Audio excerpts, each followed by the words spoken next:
Hello and welcome to Unfold IAS, where we not only just unfold the facts but also unfold the critical thinking of UPSC. So, students, this is our third lecture in continuation of our series of UPSC Economics Prelims PYQs, which we have started from the year 2015 to 2025.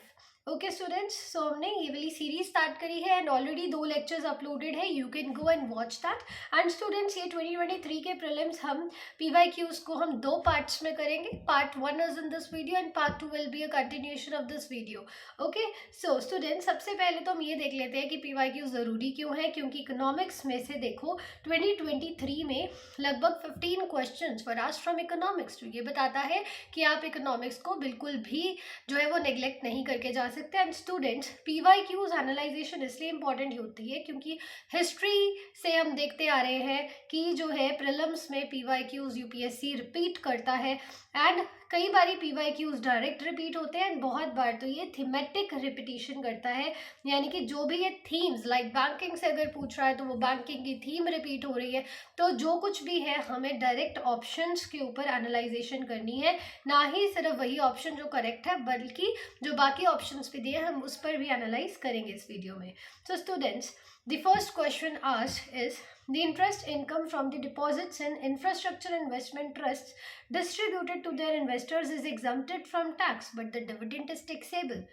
Option 2, statement 2 is that InvITs are recognized as borrowers under Securitization and Reconstruction of Financial Assets and Enforcement of Security Interest Act 2002.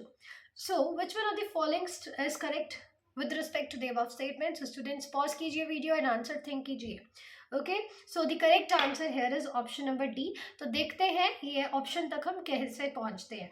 तो students, सबसे पहले तो हम इसकी understanding कर लेते हैं कि जो हमारे पास ये इन्वेस्ट्स होते हैं, ठीक है, इंफ्रास्ट्रक्चर इन्वेस्टमेंट ट्रस्ट, ये क्या होते हैं. देखो स्टूडेंट्स, आपने म्यूचुअल फंड्स का नाम तो सुना होगा, राइट. म्यूचुअल फंड्स क्या होते हैं कि आप एक फाइनेंशियल इंटरमीडिएरी को जो है बहुत सारे जो है लोग इकट्ठा मिलकर पैसा दे रहे हैं एंड वो ऐसे एसेट में इन्वेस्ट कर देते हैं जिससे आपको अच्छी रिटर्न मिल जाए. इसी को म्यूचुअल फंड्स कहते हैं. ऐसे ही ये म्यूचुअल फंड्स आगे किस में इन्वेस्ट कर रहा है, इंफ्रास्ट्रक्चर में कर रहा है या फिर किसी और मार्केट में कर रहा है, ये हमें नहीं पता. बट जब कोई डेडिकेटेडली इंफ्रास्ट्रक्चर के ऊपर ही अगर इन्वेस्ट कर रहा है जिससे आगे आपको फायदा मिले, उसको बोलते हैं infrastructure investment trust. So invest क्या है, समझ में आई थिंक आ गए होंगे कि क्या है, कि आप उन लोगों को पैसा देते हैं जो आगे इंफ्रास्ट्रक्चर में इन्वेस्ट करते हैं आपका पैसा एंड आपको अच्छी रिटर्न्स मिलती हैं. तो अब देखो ये क्या बोल रहे हैं कि इंटरेस्ट जो है आप अगर अर्न करोगे तो वो एग्जम्प्टेड है from the tax but dividend taxable है, जो प्रॉफिट है वो टैक्सेबल है. ये कैसे हो सकता है. आप अगर इनकम अर्न कर रहे हो तो वो एग्जम्प्टेड नहीं है टैक्स से. ठीक है स्टूडेंट्स, तो इसमें देखो ये आपसे क्यों पूछ लिया गया था, क्योंकि उस टाइम के बजट में ना ये चीज़ बोली गई थी 23-24 के बजट में कि जो कोई भी आपके पास इनकम है distributed by InvITs including interest income, dividend income clearly mentioned है, rental income will be taxable. क्योंकि ये चेंज हुआ है पिछली टैक्स रिजाइम से जहां पर सिर्फ डिविडेंड इनकम जो थी, ठीक है, वही टैक्सेबल थी. बट अब ऐसा नहीं है. अब अगर आप जो है, अगर आप टोटल इनकम जो है अर्न कर रहे हो उसमें से आपकी डिविडेंड इनकम जो है, ठीक है, वो भी टैक्सेबल है, प्लस आपकी पूरी की पूरी इनकम जो है वो भी टैक्सेबल है. ठीक है, तो ये आपका स्टेटमेंट गलत हो जाता है. तो देखो ये बजट में से डायरेक्टली आपका पूछ लिया गया था क्वेश्चन. नेक्स्ट है कि infrastructure investment trust are recognised as borrowers under the securitisation and reconstruction of financial assets and enforcement of securities interest act 2002. तो ये स्टेटमेंट बिल्कुल सही है. तो ठीक है स्टूडेंट्स, इस तरीके से आप ऑप्शन नंबर डी पर पहुंच सकते हो कि ऑप्शन 1 जो है, स्टेटमेंट 1 आपका इनकरेक्ट है एंड स्टेटमेंट 2 इज करेक्ट है. Next question. Next question here is, consider the following statement. Statement 1 says, in the post-pandemic recent past, many central banks had carried out interest rates hike. Statement number 2 says, central banks generally assume that they have the ability to counteract the rising consumer prices via the monetary policy. तो अब आपको correct answer बताना है। तो students pause कीजिए video को and please think of the answer. Okay, so here the answer is option number A.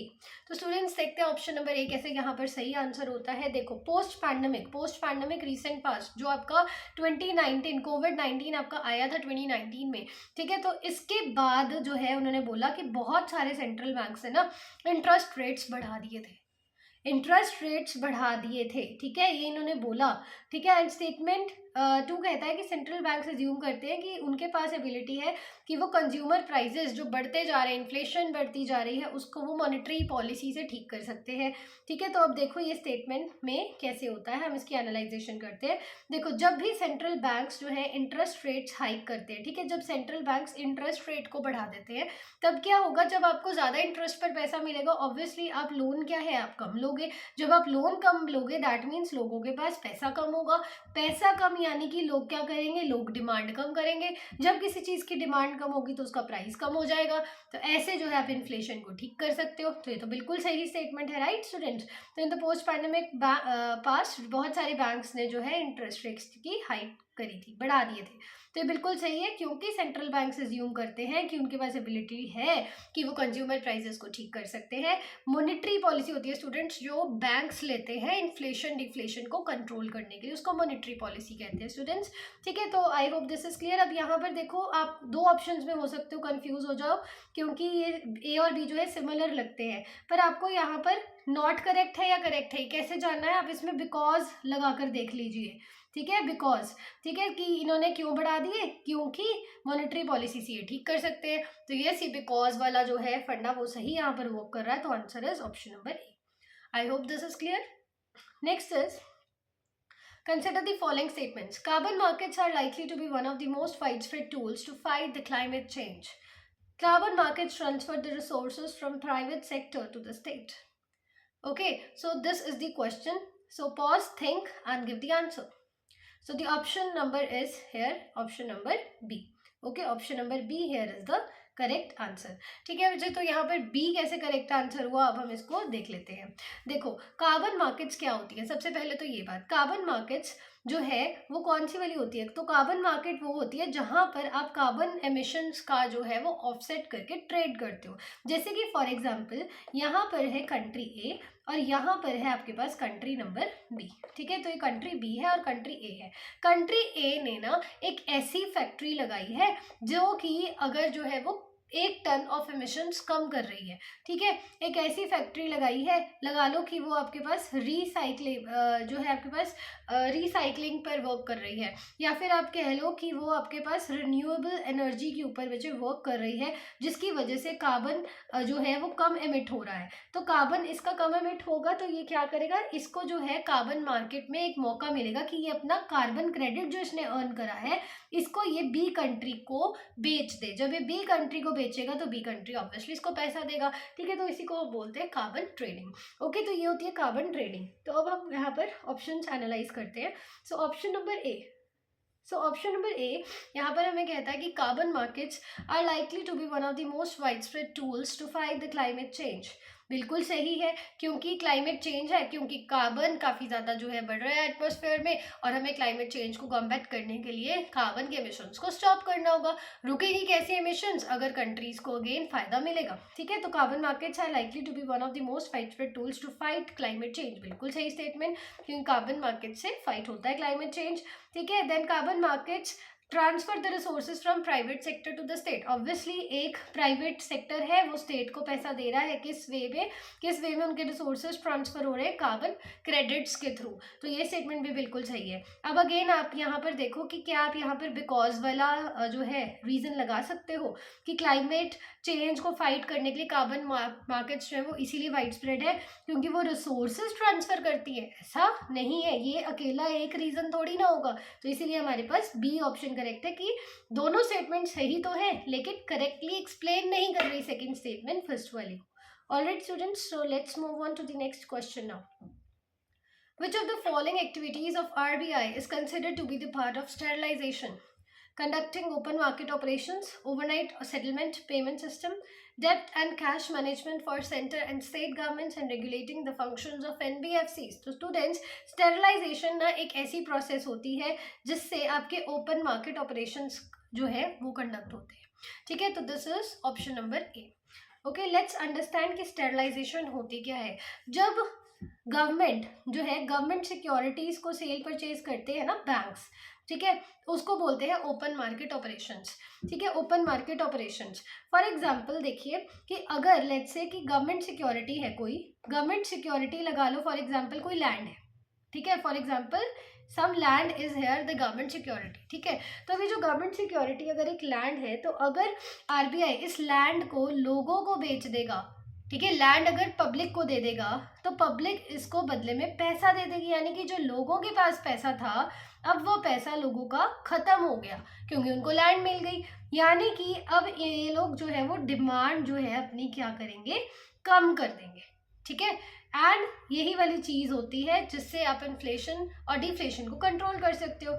ठीक है, अब एक ऐसी ऑपोजिट सिचुएशन यहाँ पर हम देख लेते हैं.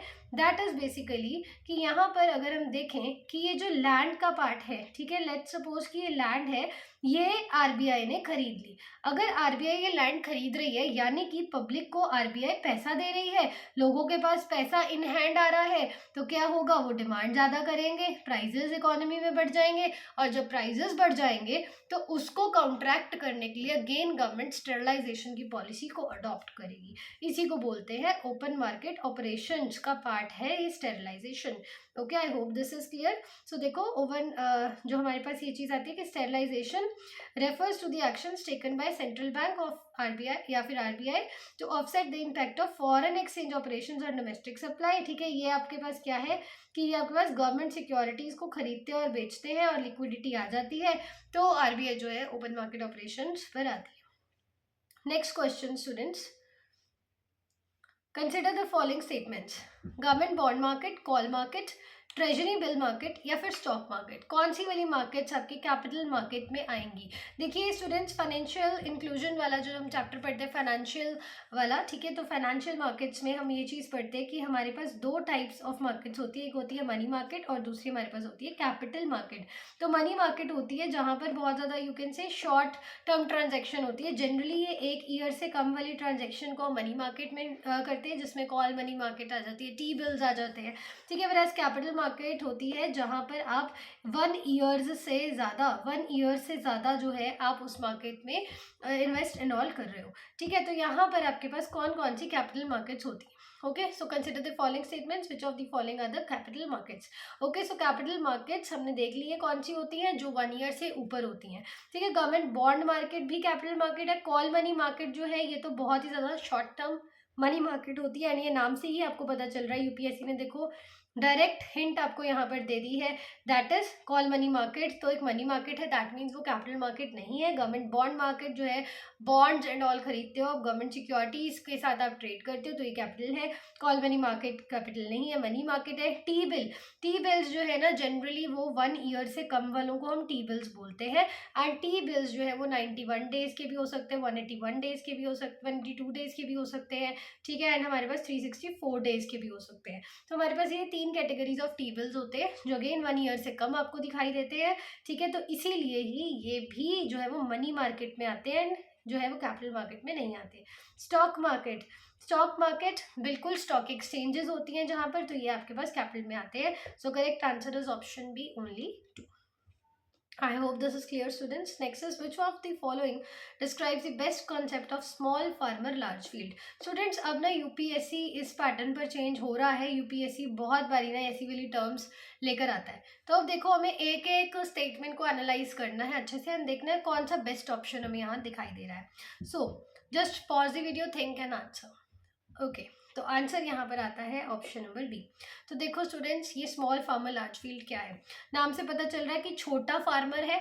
छोटा फार्मर इन द सेंस कि उसके पास इतना ज़्यादा पैसा नहीं है, कोई मार्जिनल सा फार्मर है ना, एंड उसके पास एक बहुत बड़ा फील्ड है. ठीक है, यानी कि स्मॉल फार्मर लार्ज फील्ड. तो आपको एनालाइज करना है. देखो पहले हम फर्स्ट ऑप्शन को एनालाइज करते हैं. फर्स्ट ऑप्शन कहता है resettlement of a large number of people.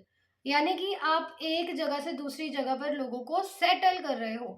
Uprooted from their countries due to war, giving large cultivable land where they collectively share produce. क्या आपको ये थोड़ा सा वेग नहीं लग रहा कि वॉर की वजह से सेटलमेंट करनी है आप लोगों को, ठीक है, लोगों की, तो वो फार्मर और फील्ड कहाँ से आया है ना, ये चीज़ गलत है। नेक्स्ट है many marginal farmers in an area organise themselves into groups and synchronise and harmonise selected agricultural operations. Marginal farmer यानी कि वो इतना अमीर नहीं है, ठीक है, एक एरिया में अपने आप को वो ग्रुप्स में इकट्ठा कर लेते हैं एंड जो है एग्रीकल्चरल ऑपरेशन एक ही फील्ड में करते हैं, तो बेस्ट ऑप्शन दिख रहा है। थर्ड भी एक बार ही पढ़ लेते हैं, that many marginal farmers in an area, again marginal है, ठीक है, हो सकता है, ठीक है, स्मॉल फार्मर की तरफ ही इशारा दे रहे हैं। इन an area together make a contract with a corporate body, यानी कि एक तीसरी बॉडी आ रही है, एंड सरेंडर देयर लैंड, ठीक है, and surrender their land to the corporate body for a fixed term for which the corporate body makes a payment of agreed amount to the farmers। अब देखो यहाँ पर एक extreme word आ रहा है surrender, क्या वो अपनी सारी की सारी लैंड सरेंडर करेंगे? क्यों करेंगे? तो ये तो गलत हो जाएगा। नेक्स्ट भी एक बार देख लेते हैं, कंपनी एक्सटेंड लोन, कंपनी एक लोन देती है, नॉलेज देती है, मटेरियल इनपुट देती है बहुत सारे छोटे छोटे फार्मर्स को, ताकि वो एग्रीकल्चरल कमोडिटी को प्रोड्यूस कर सकें। तो ये भी ऑप्शन गलत है, तो हमारे पास ये बी ऑप्शन बेस्ट सूट कर रहा है, ठीक है। तो आप इजीली एलिमिनेट कर सकते हो by analysing and reading particular statements, ठीक है, क्लियर। तो small farmer large field basically क्या है कि बहुत सारे फार्मर्स इकट्ठे होते हैं ग्रुप्स में और अपनी एक्टिविटीज करते हैं एग्रीकल्चर की, this is known as basically small farmer large field. उस टाइम पर न्यूज में भी था, ठीक है students. So next all questions will be continued in our part 2, so stay connected with Unfold IAS and part 2 will be uploaded soon on the channel, okay students। तो please comment कीजिए कि आपने ये 7 क्वेश्चंस में से कितने सही attempt करके बताए।